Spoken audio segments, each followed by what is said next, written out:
பாஜக வெற்றி பெற்று முதல் 100 நாட்களுக்குள் கோவையில் மத்திய அரசின் போதைப்பொருள் தடுப்பு அலுவலகம் திறக்கப்படும் என மாநில பாஜக தலைவரும் கோவை தொகுதி வேட்பாளருமான அண்ணாமலை வாக்குறுதி அளித்துள்ளார்.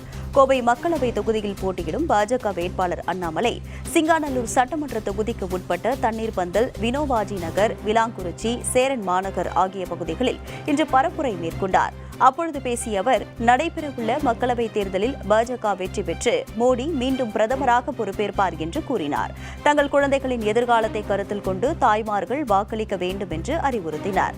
பாஜக வெற்றி பெற்று முதல் 100 நாட்களுக்குள் கோவையில் மத்திய அரசின் போதைப்பொருள் தடுப்பு அலுவலகம் திறக்கப்படும் என அவர் வாக்குறுதி அளித்தார். போதைப்பொருள் குற்றவாளிகளுக்கு ஆதரவாக மற்ற கட்சிகள் செயல்படுவதாகவும் அவர் குற்றம் சாட்டினார். குழந்தைகளின் எதிர்காலத்தை கருதியும் போதைப் பொருட்களில் இருந்து அவர்களை காப்பாற்றவும் பொதுமக்கள் பாஜகவிற்கு வாக்களிக்க வேண்டும் என்று அண்ணாமலை கேட்டுக் கொண்டார்.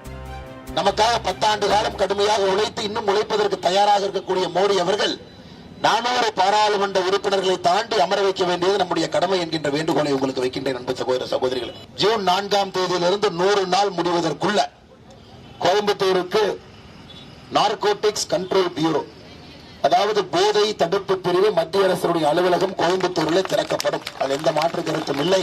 இது போன்ற மிக கடுமையாக சமூக விரோதிகள் மீது ஒரு கட்சி இருக்க முடியும் என்றால் அது பாரதிய ஜனதா கட்சி மட்டும்தான்.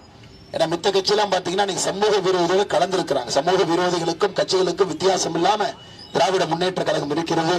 ஆனால் நம்பிக்கையோடு இருங்கள், மாற்றத்திற்கு தயாராகுங்கள், தாமரைக்கு ஆதரவு கொடுங்கள்.